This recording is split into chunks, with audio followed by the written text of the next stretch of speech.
This episode of Primitive Culture is brought to you by Audible.com, offering more than 180,000 titles for smartphone, tablet, and desktop. To get a free audiobook of your choice and help Trek FM at the same time, visit audibletrial.com/trekfm. And also by Enterprise in Space, an international program of the non-profit National Space Society. Find out how you can help science and education and become a virtual crew member aboard the NSS Enterprise Orbiter by visiting enterpriseinspace.org. This is Tim Russ, Lieutenant Commander Tuvok on Star Trek Voyager, and you're listening to Trek FM. Open your mind to the past. All this may mean something. It's a primitive culture. I'm just trying to blend in. Some people think the future means the end of history. Well, we haven't run out of history quite yet. Hello and welcome back everyone to Primitive Culture, a Trek FM podcast all about our history, our culture, and how Star Trek relates to it. I am Tony Black, as always, one of your hosts, and with me as always is your other host, Duncan Barrett. How are you today, Duncan? I'm not bad, Tony. I'm not bad. I feel like my brain has been slightly mind-sifted at the moment because I'm right on a rather heavy deadline for the book that I'm writing at the moment. So I'm kind of working around the clock with my mind in the Channel Islands of the World War II period. So I kind of pop my head up now and then to, kind of engage with the world outside. So, if I seem a bit kind of dazed, then that'll probably be why today. It sounds quite intense, really. I mean, I'm wondering, Duncan, is your book about maybe something like a terrorist attack on the Channel Islands or an alien invasion on the Channel Islands? Something where maybe a brave hero has to step up and, save the island? That would be nice. I'd love to write a book like that. I think that would be quite exciting. There are moments of heroism. I mean, this morning I was writing about a German raid, which went surprisingly well for the Germans. And this was right towards, as you might hope, since I'm on my deadline, right towards the tail end of the war. They basically already lost the war, but in a kind of effort to boost morale, they carried out this extremely successful raid on the Americans who were holding one of the French ports and captured a load of prisoners, took one of their ships hostage and took it back with them. So, there's a bit of daring do and a bit of kind of that sort of thing. Though obviously, coming from the wrong side in that instance. So that puts an interesting spin on it. Yeah, it does. It does sound particularly action-packed. It sounds like a kind of Hollywood movie script, in the making. And the reason I say this, absolutely. And the reason I say this and do another horrendously, obvious segue is because in this episode of Primitive Culture, I'd say, we talked about this. I suppose we're going to have a little bit of a kickback and a bit of fun with this one because we're going to be talking about two Star Trek episodes in particular, which have very significant ties and connections to the action movie genre of Hollywood, and two films and two episodes in particular that we're going to kind of be comparing and discussing. The first one is Starship Mine from the 6th season of Star Trek The Next Generation, and from the 3rd season of Voyager, Macrocosm, both of which share a common DNA in that they pitch the captain of both crews against an enemy where they have to basically run around the ship with guns, defending their crew from in one instance an alien menace and another instance a terrorist menace. And we thought we would have a little bit of fun comparing them to the films Die Hard and Aliens. And I will leave you, dear listeners, to decide which episode can compare to which more accurately. But I think if you know both episodes, it's pretty obvious. This has been kind of fun, hasn't it, Duncan, to really go back and explore some of the action movie genre. Absolutely, it's been a real nostalgia trip for me, going back and working my way through the Alien films. I mean, some of which I've seen more recently than others. Watching Alien 3, actually, I hadn't seen that. I realised I'd never seen the kind of now, I think, accepted cut of that film is something called the assembly cut, which was never screened in cinemas. So the only version of Alien 3 that I ever saw, I was far too young to see it. I saw it shortly after it came out, I think, on VHS at a friend's house. And it didn't make much of an impression on me. I never went back and watched it since then, despite having the kind of, Alien box set. I always just skipped it. But actually, I found that film really interesting. And the cut that now exists, which was I think kind of it didn't actually have the director David Fincher's involvement, so they couldn't call it a director's cut, but it was basically an attempt to work out the cut that he would have done had he not. He was fired from the film before they completed it. So it was kind of the cut that the director would have made and probably would have come back in and edited together had he not had such a horrific experience making that film that he never wanted anything to do with it ever again. So and it's a lot better than the version that I remember from, seeing as a whatever it was, 10-year-old or something. Yeah, I confess I need to go back to that film because I've never had a particularly great opinion of it, but that's because I've only seen the theatrical cut, and I mean I'm a big David Fincher fan, and it doesn't feel like one of his films, primarily for the reason you said he was fired, and it was a complicated, fascinating history to Alien 3. To be fair, the history behind making that film is far more interesting than the film itself overall. It's also just a really brutal film. I mean, actually, it's not the ideal Alien film in terms of the action movie genre. Really, it's Aliens. The first Alien film is a kind of sort of art house horror film almost, isn't it? It's a fantastic piece of filmmaking, but it's quite intricate and sort of beautifully put together and very artful.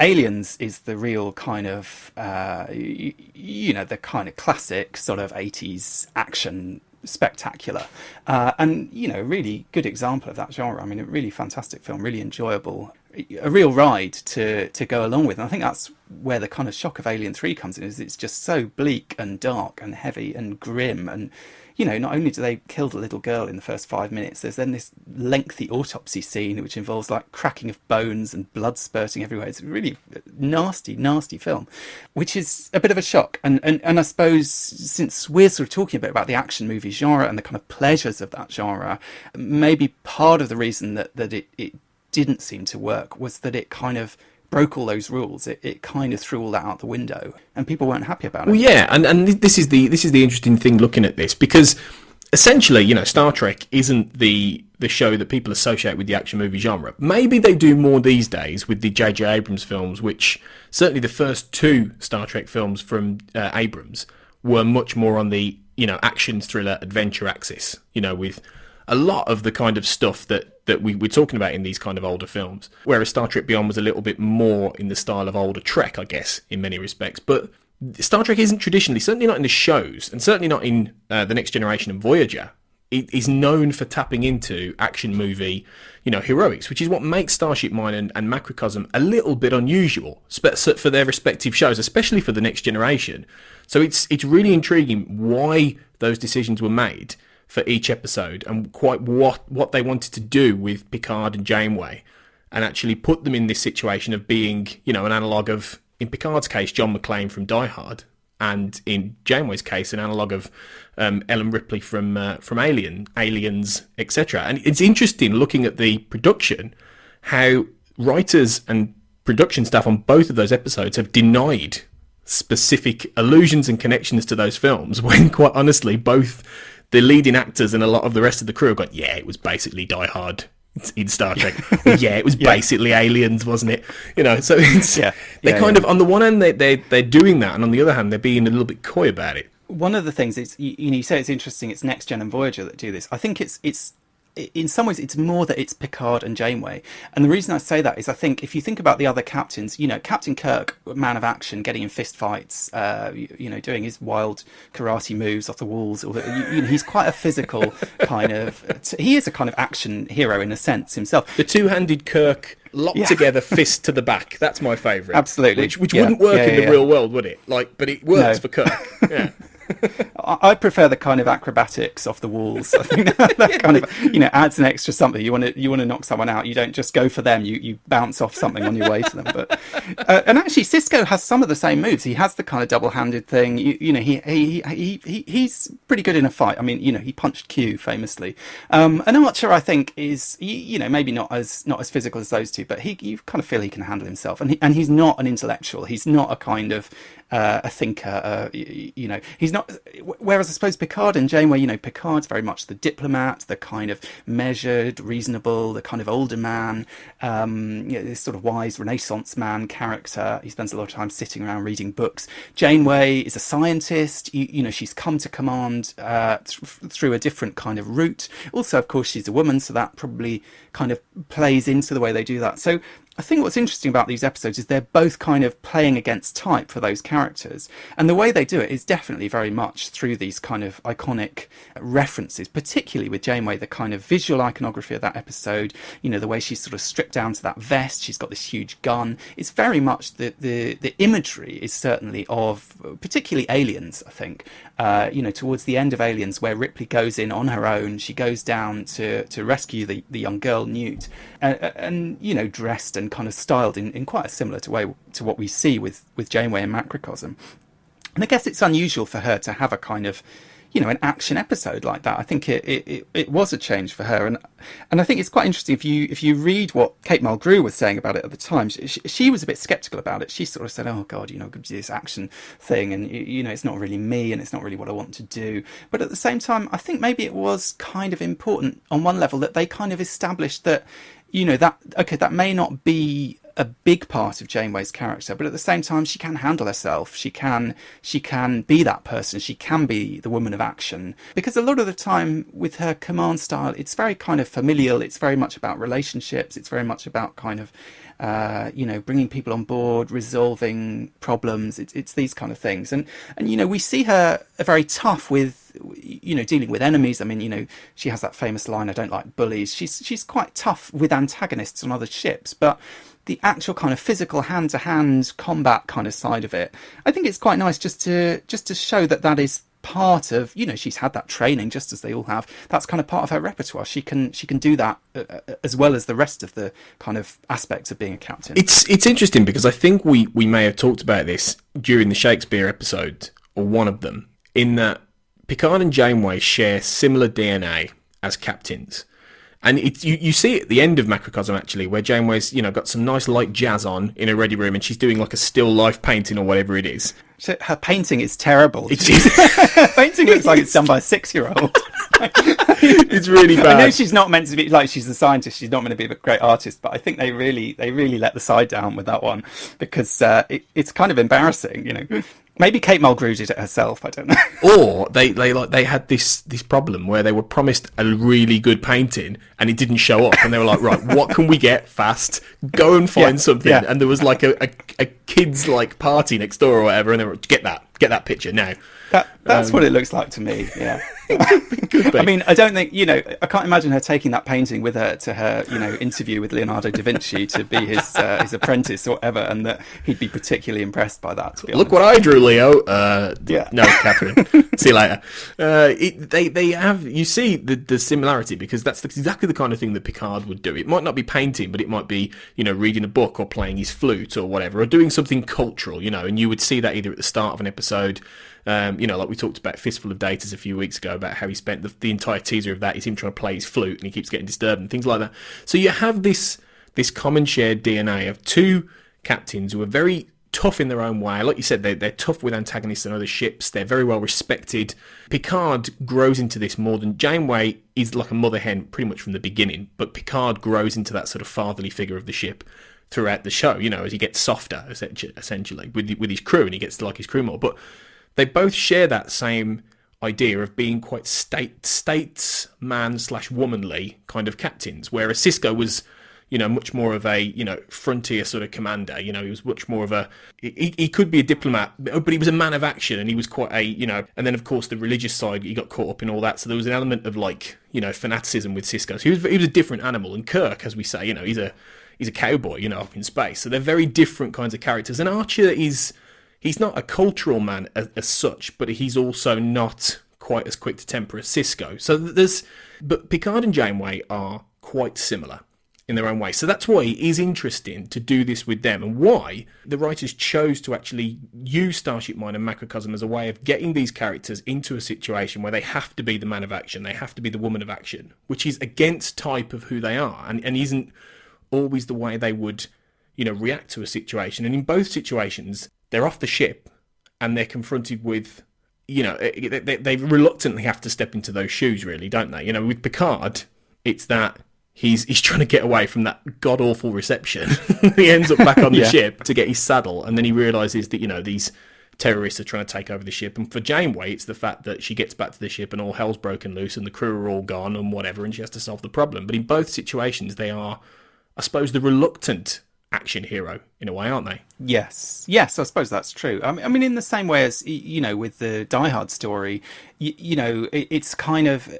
I mean, the guy John McClane, he's a policeman, obviously he's a cop, but he's not there in a professional capacity. He's gone to try and have this sort of awkward arrangement with his kind of separated wife and sort that out. He goes to her again, slightly unbearably awful party, and then gets finds himself kind of stuck in this scenario.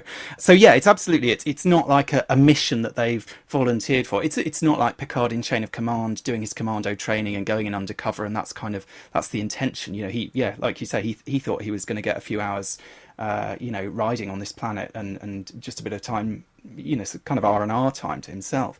But I mean, it's interesting when you say, that these two characters, it's quite against type. I mean, we talked a little bit about Kate Mulgrew not being that wild about it. Patrick Stewart was delighted. I mean, Patrick Stewart famously had this slightly awkward lunch with Gene Roddenberry, I think during the second season of Next Gen, and then wrote this very long letter afterwards. He made a joke about it. He basically said, sorry, this letter's so long, that's what you get if you give an actor a day off. And he wrote this letter basically listing everything that he was unhappy about the character of Picard. And it came to be known as the sex and shooting letter, because basically he said, I'll read you a bit of it. He says, Picard is leader, negotiator, peacemaker, ombudsman. He thinks, he talks, he assesses, he bluffs. For all of which qualities I love him, as I am the one who has sold again and again that this captain is a diplomat, an ambassador. But essentially in each of these stories he's a reactor, hardly ever what I think we used to call in days long gone a protagonist. From the actor's viewpoint, the challenges of a narrow spectrum and the stimulation moderate. And he then goes through all these different things that he'd like to see for Picard. So he'd like to have a bit more romance. He'd like to have more idiosyncrasies. So, for example, the fencing, the horse riding, the kind of hobbies, but basically sort of round out the character a little bit more.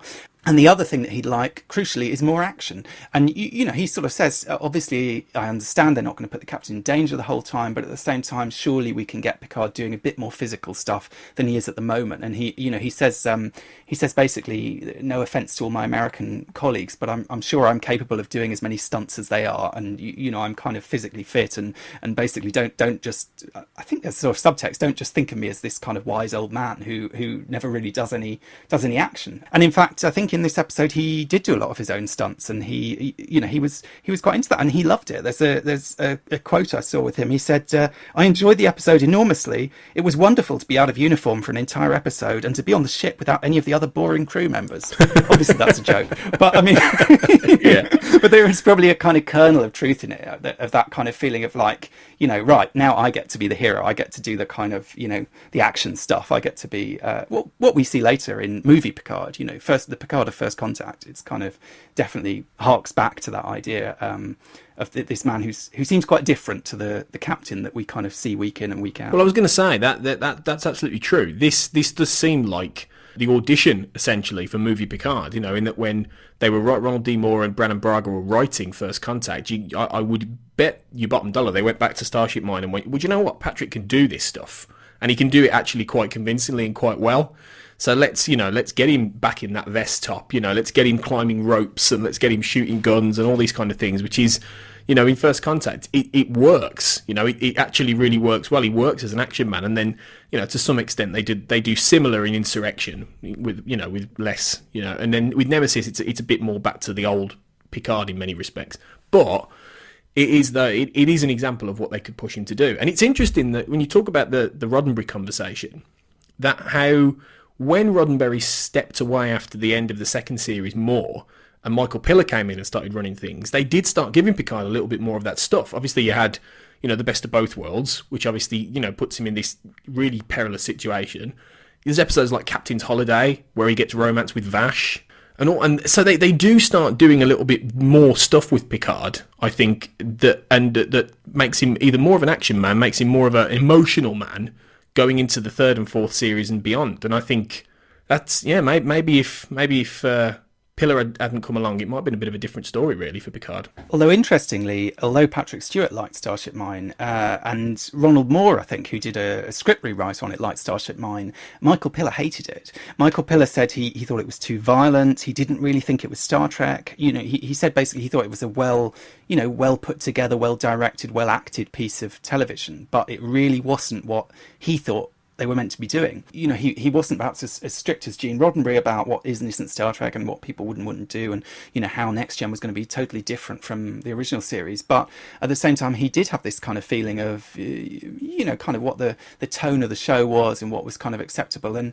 he obviously felt that Starship Mine was pushing it a bit too much in a certain direction, pushing it too much towards Die Hard, and not enough Star Trek. Could it be, though, that we've got to remember this is the 6th season. This is like 92, 93, something like that. At a point where, action movies in Hollywood over the last 10 years or so, 5 or 10 years, have really started to, come into their own. And the 90s especially was if not more so than the 80s, the decade of action blockbusters. You had Die Hard in 88.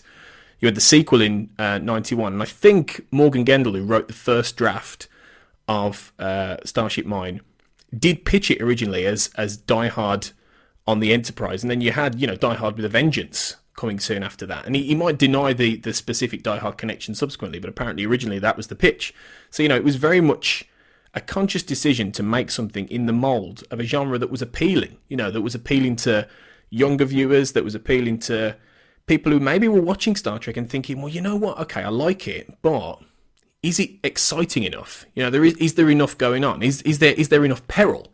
And it is something that you could question the Next Generation, especially for, and funnily enough, Voyager as well, in that you can't level the same things at Deep Space Nine and Enterprise, because certainly Enterprise from the end of the 2nd season onwards, they didn't have a problem with that. There was a lot of action, there was a lot of suspense, a lot of things like that. Whereas the Next Generation Voyager, by their very nature of construction, were more along the Star Trek axis of shows dealing with specific, moral themes, conditions, things like that. So maybe it was, certainly for Starship Mine, at that point in time, a conscious decision to tap into the kind of zeitgeist of the kind of action movies that people were going to see at the movies, and actually wanting to bring a little bit of that into Star Trek. And maybe it was a bit of a sign of the change of the times, because there's been a big debate over the last 20 years or so as to what Star Trek exactly is and where it's going. And obviously now we've got the Abrams films, which a lot of people are suggesting are not Star Trek. So it is interesting how Pillar didn't like it. Maybe he felt this way, that they shouldn't be tapping that well. Yeah.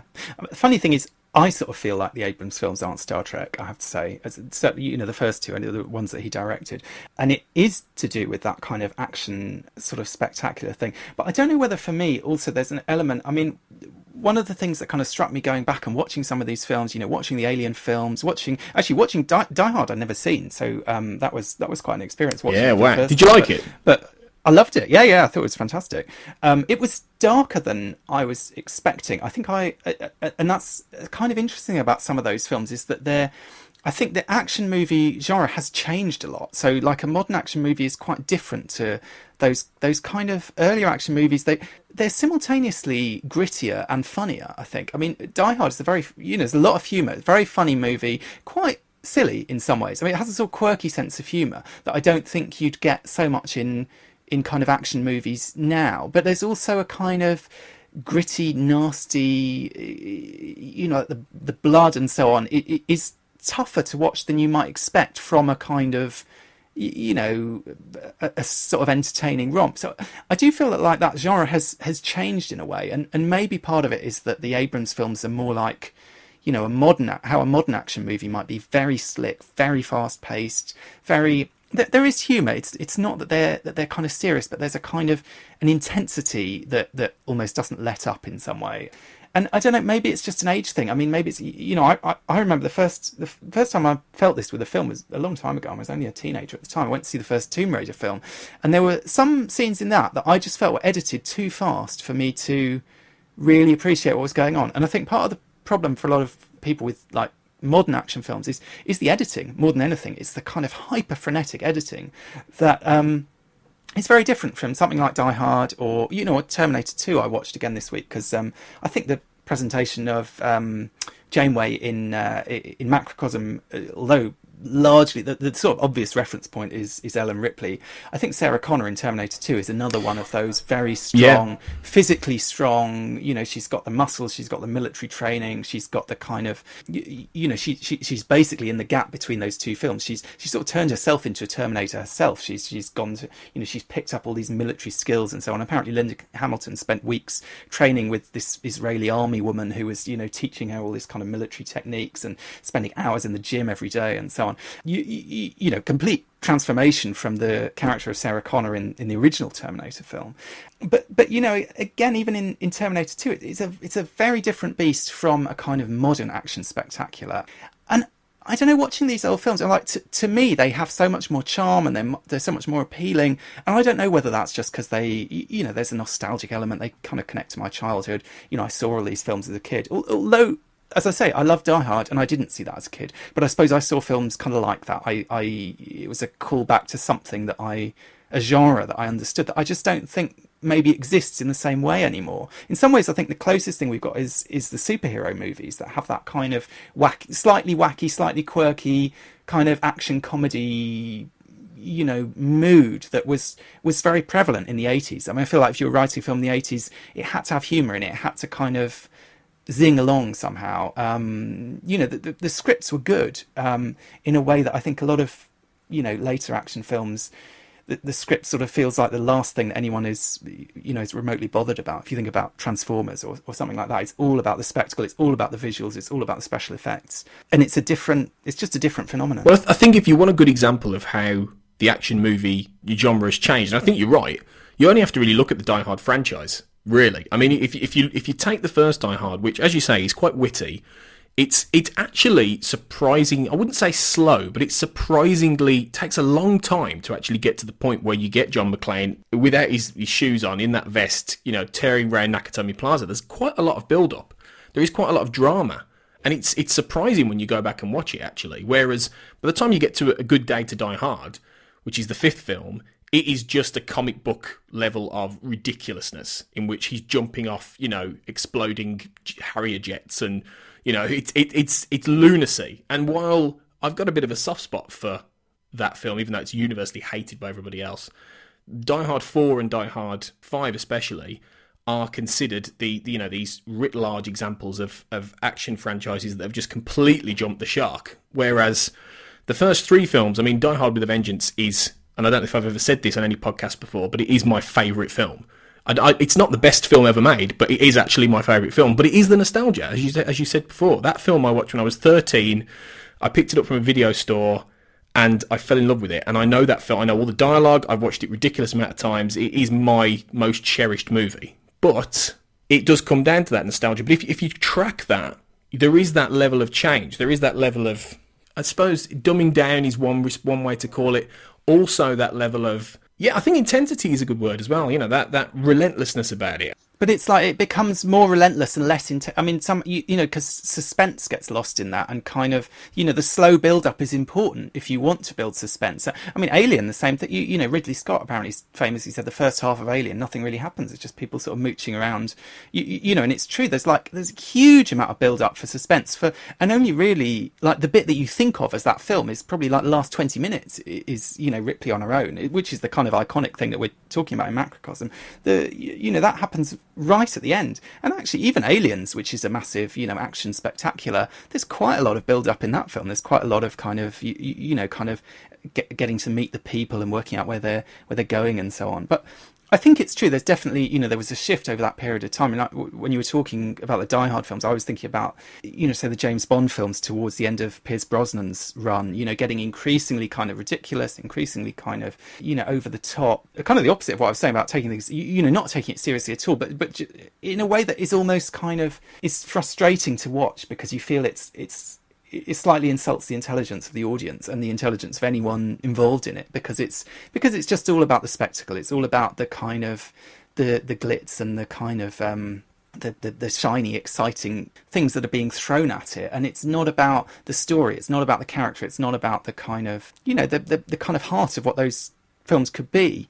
And obviously, in that instance, they then kind of tried to go back and sort of reset things a bit with Casino Royale and do something that was quite retro, you know, going back right to the beginning, and trying to find a different kind of genre almost for what those James Bond action films are. It is about tone. It is about, you know, the way you pitch things. And I think in going back to Starship Mine, I think it does quite well, actually, managing to have that level of build-up, even though you've only got like 42 minutes or whatever it is.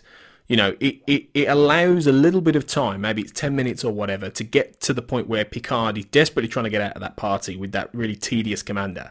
So you've got him, you've got the comedy element, you've got the wit and the comedy element of him doing whatever he can to escape, while everyone else, all of his crew know, we know what you're doing, Jean-Luc. You know, there's a few little moments where they're like, yeah, we know what you're up to.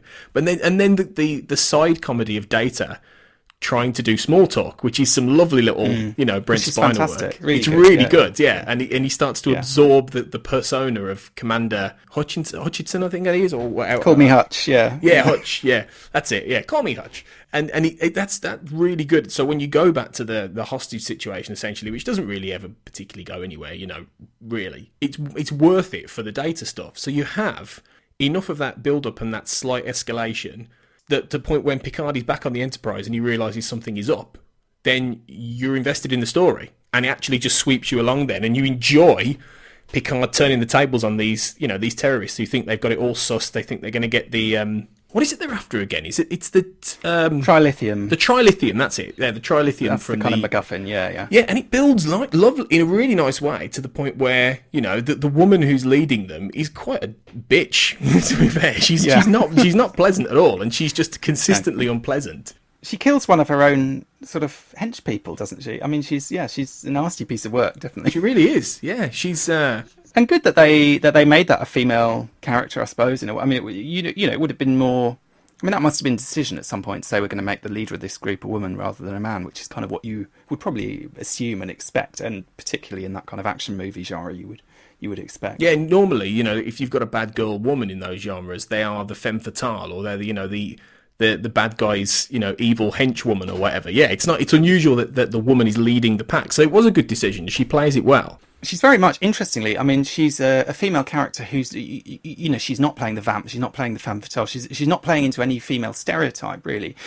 She could have been written as a male character, and famously, of course, Ellen Ripley was written as a male character, and it was only, you know, it was Ridley Scott who basically had this brainwave of saying, well, why don't we make this character a woman? And in doing so, sort of inadvertently created this real kind of feminist icon, because Ripley, you know, the way that she's written, particularly in the first film, it's not all about her being a woman. You know, it's about her being a competent officer. It's about her being, you know, making sensible decisions. It's about her kind of bravery. It's about all these sort of things. And as much as we go forward in the films, there's a storyline that develops around kind of Ripley's maternal instincts and Ripley's, you know, and sort of things that connect to her, I suppose, biologically as being a woman, and to do with those kind of cultural ideas about being a woman. But at the same time, she's not, aside from the unfortunate scenes in pretty much all the Alien films where she gets down in her knickers for, you know, 2 minutes towards the end. Other than that, she's basically, you know, she's treated very much as a competent human being. She's not treated as a woman in the film. And I suppose, you know, you see the same thing with, you know, with Sarah Connor to some extent. She's not the kind of, her being a woman doesn't really play into it very much. It's much more about the character, what she's experienced, what she's gone through, the kind of storyline. You know, these are quite groundbreaking female characters, I think, for a genre that could be very sexist and could really kind of pigeonhole women into quite weak, you know, the damsel in distress role, or like you say, the femme fatale role. That these kind of action movie women are, you know, a really strong way of kind of getting away from that and kind of giving these great roles to women. I mean, you know, we've had recently, there was a meme going around the internet with people saying, oh, you know, this Wonder Woman film, and how wonderful to have this strong female character. And this meme was going around with pictures of, you know, Ripley and Sarah Connor and people like that, sort of saying, well, you know, it has been done before. Actually, it's not, you know, this isn't, it is sadly unusual, but it's not a brand new thing. You know, there have been these iconic figures before that have kind of trod that ground before them. And I suppose it makes sense, since Janeway as well was a kind of a key moment in a sense for Star Trek and for TV. Putting a woman at the head of a science fiction franchise like that, you know, it kind of makes sense to tie into that somewhere. Yeah, it does really. And I think, you know, I think I enjoyed Starship Mine more than I did Macrocosm as an episode. I think it's just a little bit better written. I think it's a little bit more of an interesting story. But because Macrocosm is different. Macrocosm doesn't pitch, you know, terrorists trying to take over Voyager or anything like that. It pitches essentially a virus that, you know, a macro virus that then becomes a microorganism, which then starts to grow as it, you know, develops based on an interaction with an alien species, and then it becomes, you know, the alien menace, but not played in the same way as Alien or Aliens necessarily. You know, it is a little bit more of a traditional sort of run and shoot kind of story. And there's this big chunk in the middle where it sort of flashes back to tell the backstory of it, which, I'll be honest, I understand the need to sort of tell that, but it felt like a whole big section where you stop the story in what, you know, completely, and then tell the backstory, when I think that could have been done in a more interesting way that keeps the focus on Janeway and, you know, Janeway having to basically save the ship. It feels like one of those kind of contractual obligations to, you know, make sure that every character gets a line of dialogue, because obviously in the time frame of the actual story they're all unconscious in the mess hall. So it's kind of like, you know, suddenly we've got to see them all going through all this beforehand, and I mean, we're talking about this suspense. It completely kills the suspense, really, of the episode, because it's like, you know, this life or death situation, and she's suddenly got time to sit there and listen to the Doctor rabbit on for 20 minutes about how it all came to happen, you know. Yeah, she'll go, tell me, Doctor, what happened when you and B'Elanna started talking? It's like, oh, come on, Catherine. You've got an entire ship full of, you know, alien viruses that you need to destroy. Have you really got time for a chinwag? Yeah, it's convenient and contrived, but it is ultimately putting Janeway in that position where she has to become the woman of action. She has to just solve the problem. Like Picard had to solve the problem. They don't have a choice. They've got to sort this out quickly, efficiently. And Janeway is a good character to do that, as Ripley was in those films. You know, she was put in those situations where she had to get involved, and quite often she was the one turning around and going, well, don't go over there because you're going to uncover something terrible. Don't do that, you foolish men, because you're going to uncover something terrible. Yeah. And it is again, it's that whole thing that, you know, would the same situation that happened on Voyager have happened if Janeway wasn't off getting involved with the those ridiculous aliens that she meets? Tac-tac, yeah. Tac-tacs. Which Tic-tac alien. Oh my god! There was the sequence at the end where she's their weird dance kind of. Oh, what was that about? Where he's doing that little dance. Thing? I shouldn't have been laughing at that point, but I was crying with laughter. He's threatening to blow up her ship, but through the medium of interpretive dance, basically.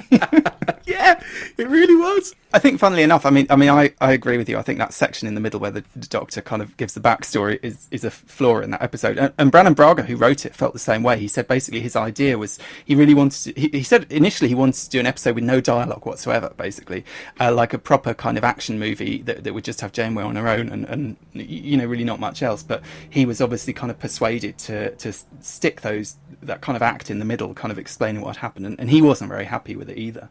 I mean, I think generally, I think Starship Mine is a much better episode than Macrocosm, to be honest. I think part of that, though, is that for Next Gen, it's quite a dark, quite an unusual episode. I mean, it is quite gritty. There is a kind of nastiness to it. I mean, there's, you know, Picard in Starship Mine has something of the kind of James Bond about him. There's a point where he tricks one of the guys into being sort of vaporized by the Barrett sweep, and then he that seems quite cool, that kind of cool calculating side of James Bond. He even has one of those kind of flippant lines with the villain where she says, oh, there's only, you know, room on my shuttle for one person, and he says something like, oh, all right, I'll send you regrets then. I mean, that's a proper sort of, you know, that kind of cold James Bond kind of wit, which we really don't, you know, typically associate with Picard. And I think that episode, it pushes it slightly out of the kind of Next Gen safe territory. This is why Michael Piller wasn't happy with it, and towards that kind of slightly nastier, slightly edgier side that you get in a film like Die Hard, which, although it's a romp and although it's quite fun, does have, you know, some kind of gritty, nasty elements in it. I think with the Voyager episode, with Macrocosm, it still feels very much like a Voyager episode, and actually I was quite struck watching it having watched the Alien films this week and then going and watching it, it doesn't have that kind of tension. It doesn't have that. It's a very tame, bland version of that kind of story. The lighting is too bright. It's not, it's not it's not scary, frankly. And it borrows a lot of the kind of ideas from Alien, not just the Ripley character, but the kind of goo everywhere and the kind of body horror with these wounds with flies coming out of them, and literally the fact that it's based on a virus that infects someone, takes their DNA, and then comes out in a large physical monstrous form, which is precisely, well, not precisely, but broadly speaking, is the story of Alien as well. It's a xenomorph. I mean, the macrovirus is effectively a xenomorph in the same way. So it's borrowing a lot from those films, actually. Whatever Brannon Braga, claimed that wasn't the intention. It's clearly heavily influenced by them, but it doesn't capture the tense suspense, the kind of, I mean, those films are scary. When I was a kid, I mean, I remember they used to have I don't know if they still do it, one of those things where you could go along and it was like a sort of walk-through experience, and the aliens would come running at you. I would never have dreamed of going to that. I thought that was absolutely terrifying, the idea of going there, even if it's a man in a suit. And those films, they're really, they're well put together to build a suspense and together. And the Voyager episode, it just doesn't, it can't really manage that. And I suppose part of it is that, I mean, I was struck thinking about these films and the fact that, I watched them as kids, and I don't know, they probably weren't really meant to be watched as kids, but I suppose people of our generation, the kind of VHS generation, there was a lot of that, kids watching films they probably shouldn't be watching. But there were, all these films, they got a lot of swearing in them, for example. That was the one of the things that struck me. So Terminator 2, John Connor is this kind of teenage kid. He's a kind of, I mean, my girlfriend watched that one with me. She was like, oh, he was such a heartthrob. I remember everyone had posters of him on the wall, like girls, basically teenage girls, thought the teenage boy in that was the kind of heartthrob character in that kind of like sort of young Leonardo DiCaprio, that kind of role. But he's kind of a kid. He's quite sweet and innocent, but he swears the whole time. He's swearing his mouth off the whole time. And famously, Die Hard. There's quite a lot of swearing in that, to the extent that they have this. I'm sure you've heard about this line about the the TV edit of Die Hard has the line "Yippee Ki-Ay, melon farmers," because that was the kind of, they had to dub something over the top of that word, and that was the that was the closest acceptable phrase that they could have. I find it strange going back. There's this weird thing with those films that they feel like they're perfect for kids, and I think of them as kind of as almost as kids' films because I watched them as a kid, but at the same time they have these kind of edgy sides that maybe aren't quite so appropriate for kids. They have a lot of profanity. They have a lot of things that you certainly wouldn't get away with in a kids' film, and that you wouldn't get away with in Star Trek. I mean, we get almost no Star Trek. We get almost no swearing in Star Trek. We get, Data saying shit in Generations, which is a big, was a big deal at the time, and then weirdly we get O'Brien saying bollocks in Deep Space Nine, which that shocked me more. I don't think they realise, do they? How much of a swear word that is? Meant. I don't know. Yeah, they must. Oh, that's some, some European, some sort of English Irish word. Yeah, whatever. Either that or he improvised it. But it was hard to imagine that someone even wrote that in the script. But anyway, but it went, it went through. It wasn't censored or anything. Oh, on a side note, can I just point out? Are you familiar with the wonderful Facebook, Twitter account Roddy Doyle's Does Star Trek? I am, yeah. Guys, if you haven't seen this, Google it, right? Roddy Doyle Star Trek. It's basically stills of O'Brien, and he's in a monologue done in the style of Roddy Doyle, and it is wonderful. It's just O'Brien getting drunk, being really sexist, really racist, and although it doesn't sound it sounds horrible, honestly, it's gold. It's pure gold. So go and look that up. It's because I suppose it does make sense that O'Brien's the one swearing, because O'Brien is like the least kind of evolved futuristic character, isn't he? He is the one who gets really fed up the whole time, and who kind of hates his job half the time, and is there's that comic strip O'Brien at Work where he's being in the transporter room. It's like the most boring job in the world. He's kind of he has that side to. He's quite relatable in a sense compared to a lot of the other characters. I mean, it's interesting just talking about swearing and that kind of thing. I don't know whether, say, with Discovery, because we know that it's going to be on a streaming service, it's not constrained by the kind of typical. In England we have a watershed. I don't know what the equivalent is in America, but I know they have rules about swearing and sex and violence and all these kind of things.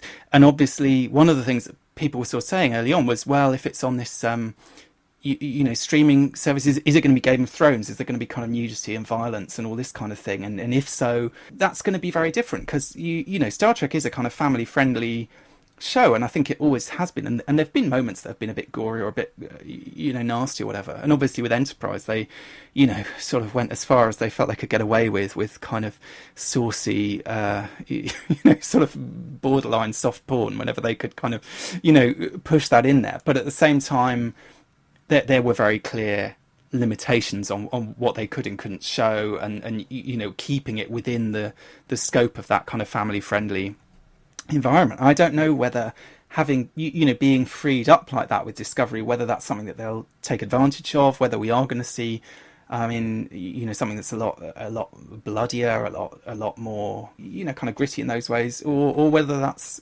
kind of a rule in the sense that Michael Piller was saying, look, this isn't Star Trek, whether that's something that they'll respect and that they'll say, well, yes, we do have more freedom, but at the same time, these are the ground rules, and we're kind of basically going to stick to them. My instinct is that they will stick to them. I think the people involved, Brian Fuller was the one who was the first person to, get this rolling before he moved on to do American Gods. Alex Kurtzman is heavily involved. These guys, they do know their Trek, for better or worse.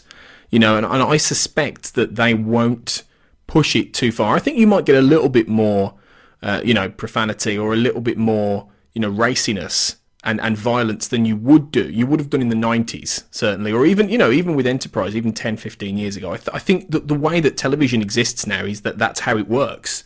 Unless you are on a very specific, network channel where it is still very safe. The majority of the best television and the majority of television now is moving much towards streaming. It's moving towards cable.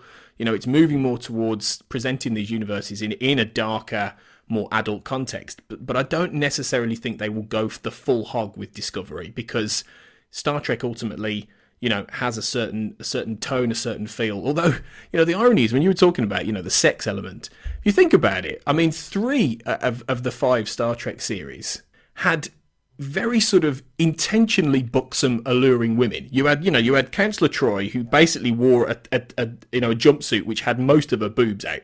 You had 7 of 9, who wore the most skin-tight catsuit ever, right, to show off her figure. And then you had T'Pol, who, they did what they could to get her in a shower with Trip, do you know what I mean? So even though it was in that very safe network sort of terms, in a lot of these episodes, they did sort of have this underlying, sexual element to them, with these specifically sort of beautiful, quite, curvy, buxom women who could maybe appeal to the kind of male audience, funnily enough, that would go and watch most of these action movies.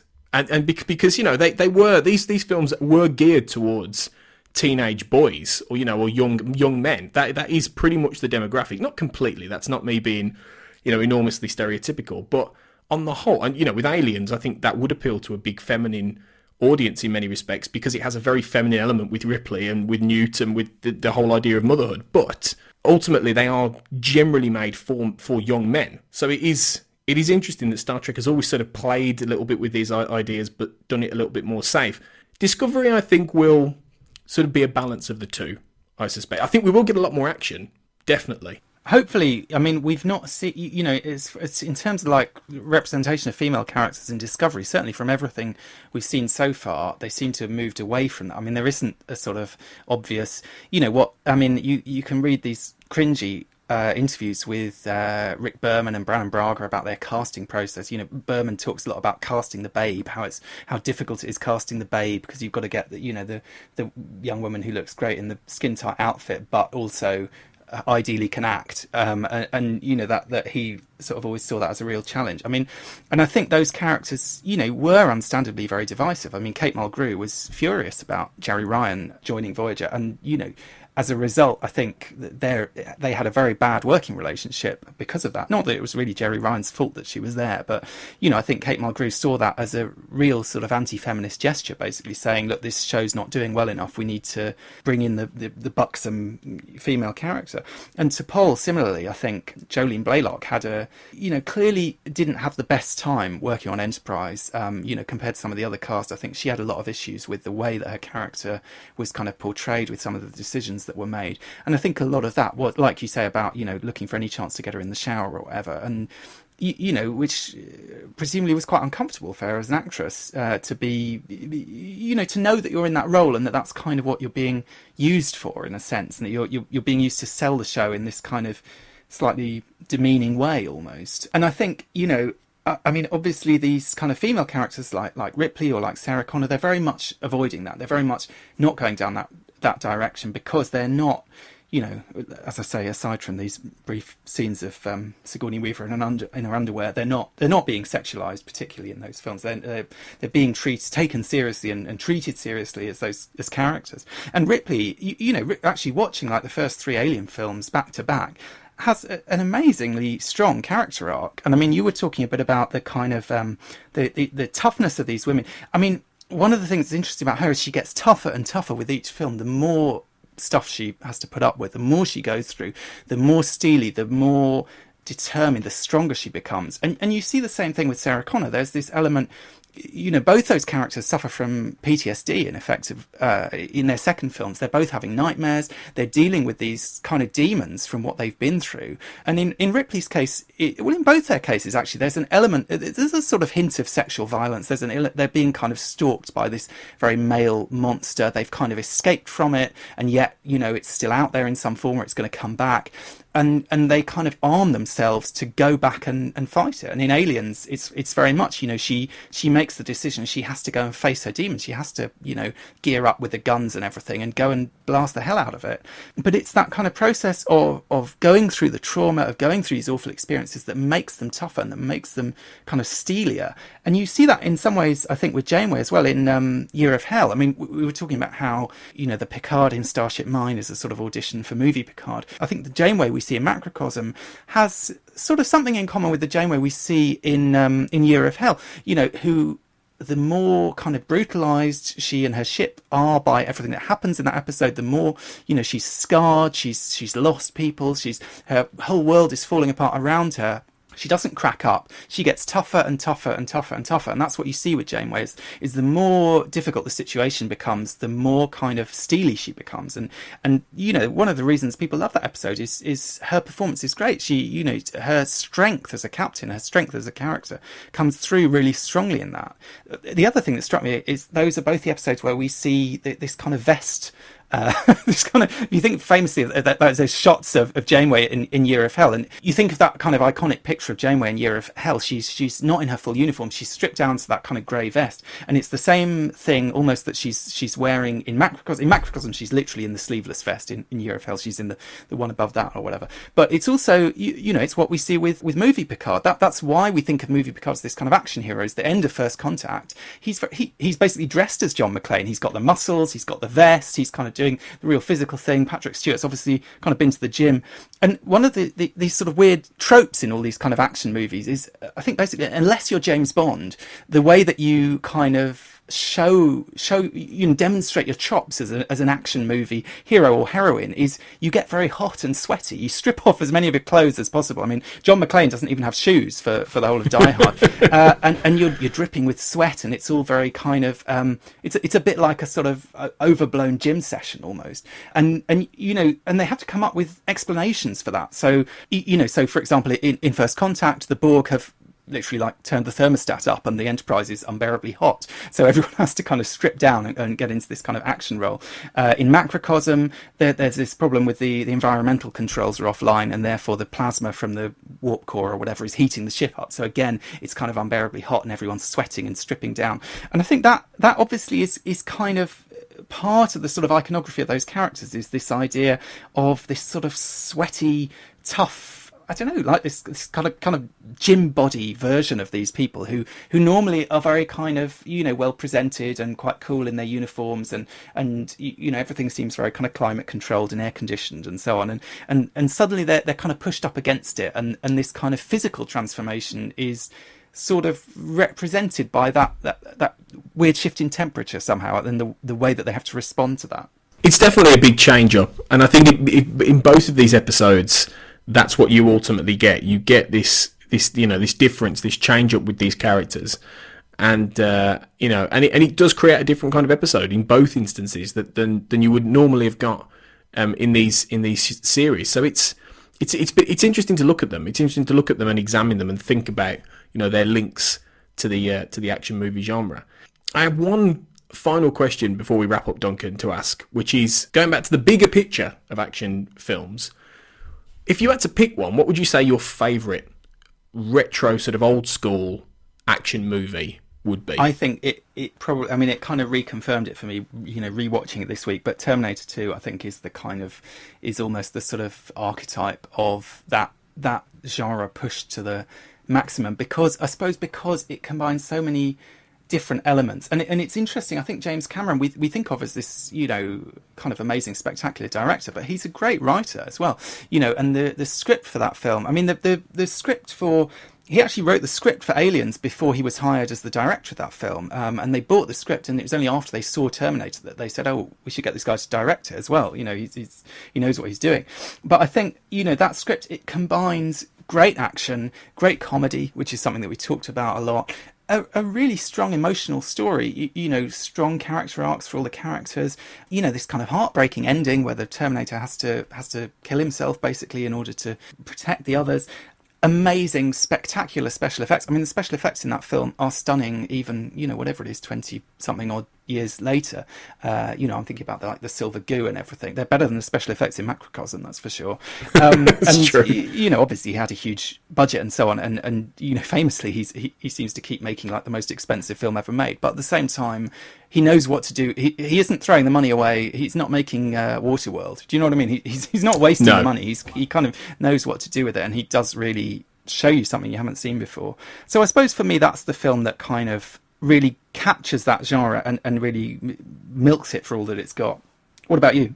Well, I mean, the critic in me would probably have to say Die Hard, realistically, as the sort of apex of the action genre, because it just does everything right. It's a pretty perfect, you know, piece of cinema in that sense. But I think, and you know, I've got to go back to Die Hard with a Vengeance, though, because I think from not just because of the nostalgia, but I genuinely do think that is a fantastic movie. As is probably what would be my other choice, which is The Rock, which stars Sean Connery and Nicolas Cage.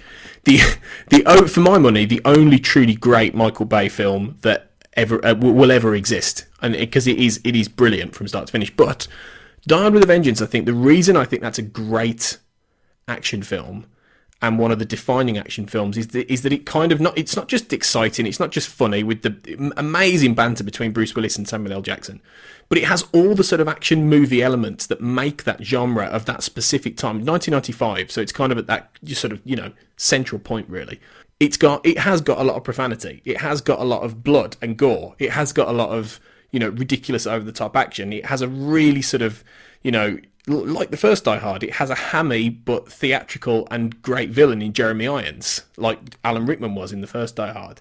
You know, it's just got so much charisma to it, and so much fun, and so much, you know, excitement, that it's just that's what I think great action films, you know. And Terminator 2 is exactly the same. You know, it has all of those elements. It's science fiction as well, that one, so it's slightly different in some respects.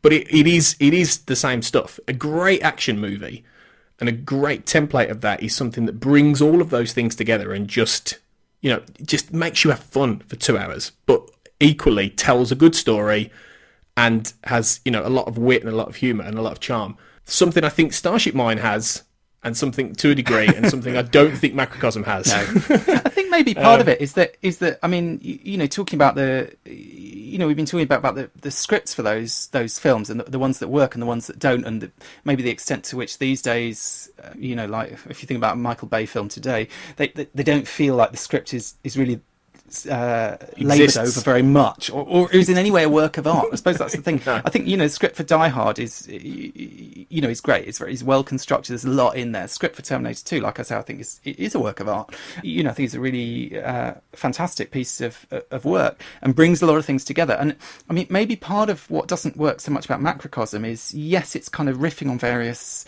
aspects of the iconography of the Alien films. It's kind of, you know, it's doing something with the Janeway character, which I think is good. I think it's good that they did it. I mean, I think it adds something to Voyager, it adds something to her character. I think it's good that it's there, but I don't think as a story it feels a bit thin somehow. There's not much to it. Whereas Starship Mine, actually, one of the things that's nice about it is it's not, yes, it is Captain Picard going in action mode, but it's not just Captain Picard gets a gun and goes around shooting people. It's quite clever. You know, he's quite ingenious. He's using his brain. He's using kind of psychological manipulation. He's using other elements, and to an extent, John McClane does that. I mean, he kind of taunts them, and you know, there's this kind of relationship back and forth with the villains and so on. But they're kind of adding extra stuff to it. And also, I think, you know, I mean, a great thing that Starship Mine adds to the kind of Die Hard story is the idea of the Baryon sweep. The Baryon sweep is a brilliant, you know, ticking clock, basically, to add on to that story that, you know, not only have these people taken over the ship and he's got to get the ship back, but there's this kind of constantly encroaching danger that's going to get, you know, nearer and nearer and nearer, and he's running out of space, he's running out of time.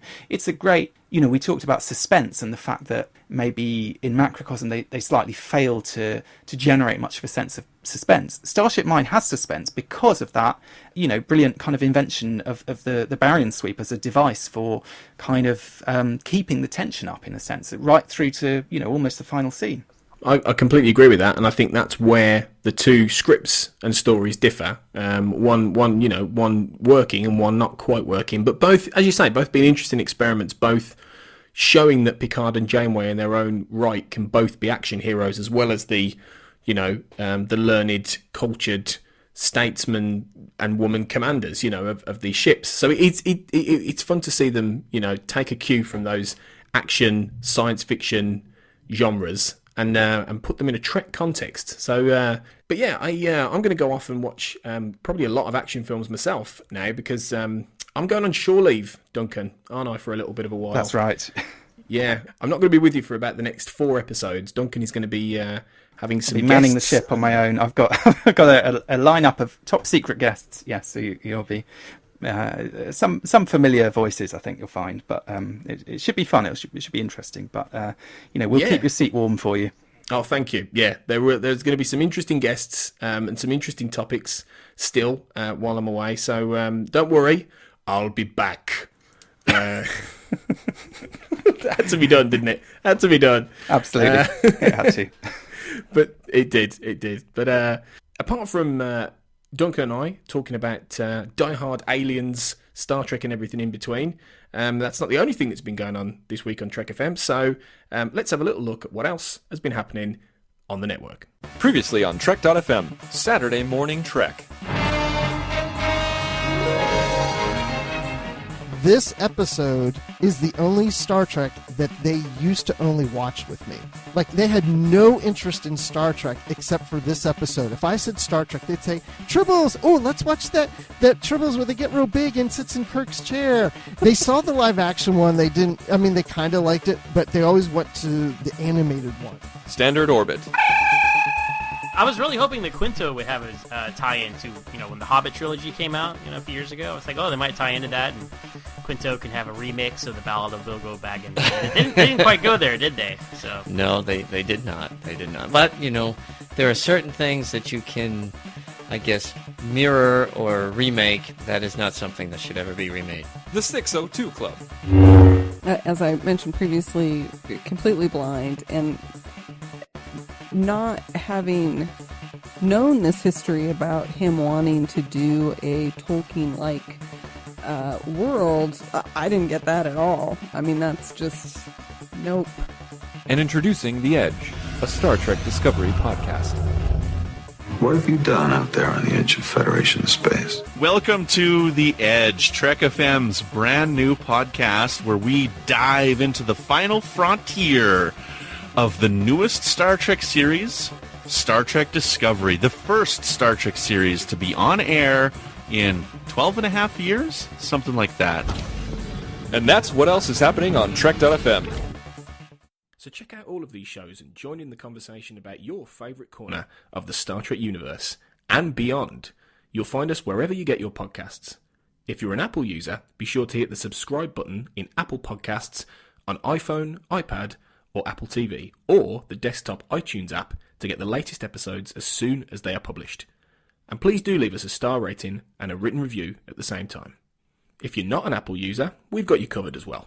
You can find our shows on Google Play Music, Stitcher, TuneIn, Spreaker, SoundCloud, Windows Phone, and in most third-party apps. And you can stream and download the MP3 file from our website or grab the RSS link. If you'd also like to help us keep all our shows coming to you each week, you can become a patron of the network on Patreon. Visit patreon.com/trekfm, that's patreon.com/trekfm, to get all the details. Perks include early access to episodes, exclusive content, producer credits, and more, available through our special patrons website, the Patron Zone. It requires a great deal of money to produce, host, and distribute these shows each month, so we really appreciate any support you can give us, and we hope you'll join the team.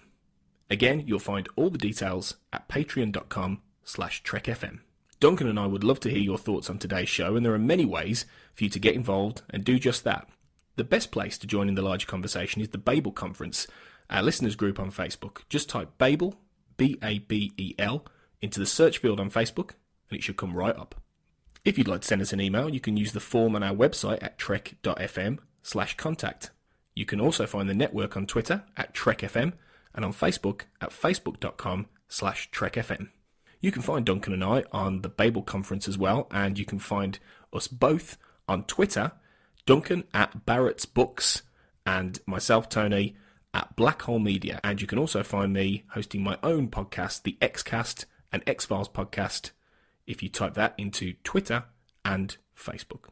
So thanks everyone for listening to this episode of Primitive Culture.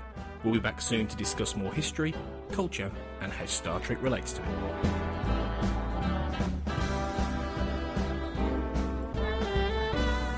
You're blended all right. Two films and two episodes in particular that we're going to kind of be comparing and discussing. The first one will be Starship Mine from the start that again. From the sex season, yeah. They didn't get around to filming that. Famously, Patrick Stewart wanted the sex and shooting, and this was the sex season. Then they did the shooting season. Yeah, the sex season. You know, the one after. Wow. Okay. Start that bit again. Okay.